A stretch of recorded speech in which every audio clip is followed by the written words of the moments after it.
In today's video, I'm gonna go over some manual focus tips that are gonna make your shots better instantly. Welcome back to the channel, everyone. What is up? Welcome back. Pete here.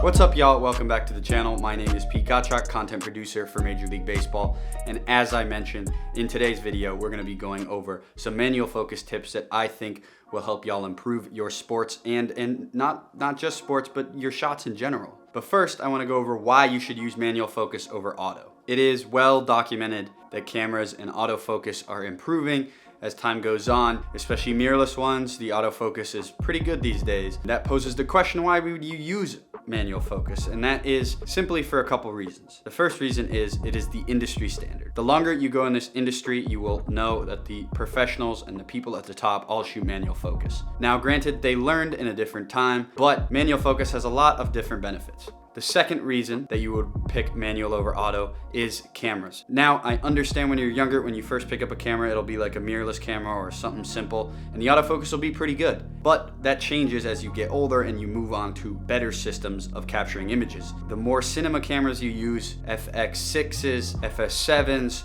Canon C70s, Canon C300s, you're gonna find out that the autofocus systems on the higher level cinema cameras just aren't very good, and manual is just gonna achieve a much better quality of picture and image. And three, and this is kind of just my opinion, it just looks better, and it allows you to get a bunch of different types of shots. When you're using autofocus, the focus pull is gonna be a lot quicker and more automated, and you're gonna be able to tell, the viewer's gonna be able to tell. And you also can't get certain rack focuses. Umpires, refs, subjects crossing in the foreground will catch your autofocus unless you're amazing with the autofocus. So keep that in mind when you're getting your shots. Now, with that being said, let's get into some manual focus tips that you can use that will improve your shots instantly. The first tip I have for y'all for improving your manual focus is to use focus peaking. Now, if you've never used focus peaking, it is a method in camera that will kind of show you what is in focus by highlighting the subject with a kind of a color or like an outline. And you can change the color in most cameras. You can change the level of the peaking. You can make it pretty thick in some of those mirrorless Sony cameras. That's kind of how I learned to pull focus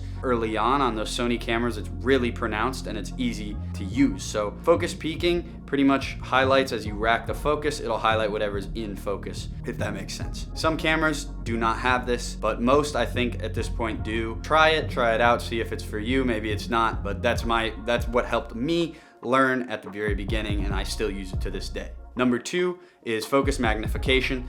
Now, this is easier when a subject is stationary. If you're doing an interview or a landscape, to magnify in, you can punch in, you can program some of your camera buttons to instantly do this or change the length that's magnifying in. That'll help you see what is in focus when you punch in. And paired with peaking, like I already mentioned, it's gonna produce you'll be able to see the peaking on a punched in image. You really can't miss focus at that point. And with focus magnification, you can kind of pick that window that you wanna zoom into, move it around on a touch screen or with a dial or something, and you can see different parts of the image and how much is in focus when you magnify in. My third tip for y'all is smooth movements. Now, when you are out of focus and in focus, don't be that guy that kind of just goes all over the place. That's just gonna create just a very blurry image, and it's gonna confuse your viewer. Don't panic, just relax and try and find focus again. Be smooth with it, don't jerk your thing around all the time. It does help sometimes.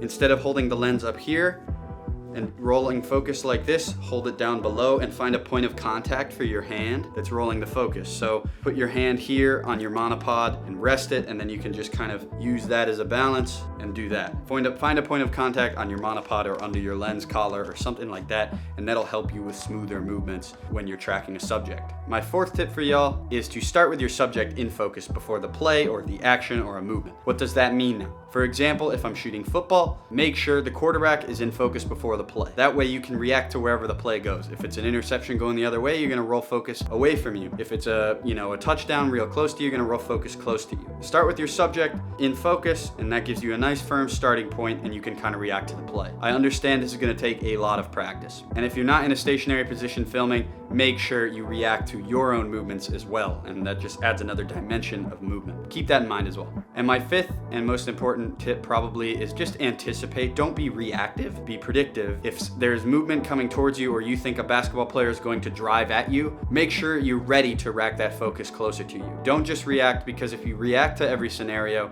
then you're going to be always behind the play, especially with how fast things happen in sports and just in real time. It's harder to keep things in a viewfinder and then also rack focus. So anticipate, like I know if I'm shooting a baseball game and there's a hitter and that batter, when he hits it, I know he's gonna run at me fast. So I'm gonna have to be racking focus really, really quickly. And make sure you're anticipating the play. It helps to know the games or whatever scenario you're in. If you're shooting, a wedding or something like that, make sure you anticipate, don't be reactive. And those are my 5 tips for y'all. If you have any questions, comments, or concerns, leave them in the comment section below. I understand ultimately manual focus is great for most video situations, but not all. I still use auto on a lot of gimbals, and when I'm shooting stuff like this, I'm using auto. So manual focus isn't the only way to go. It takes a lot of practice, so do what you're comfortable with ultimately at the beginning. But sometimes you do need to be uncomfortable and learn a certain skill set that will help you in the long run. I hope y'all were able to get some value out of this video, and make sure you like and subscribe if you haven't already.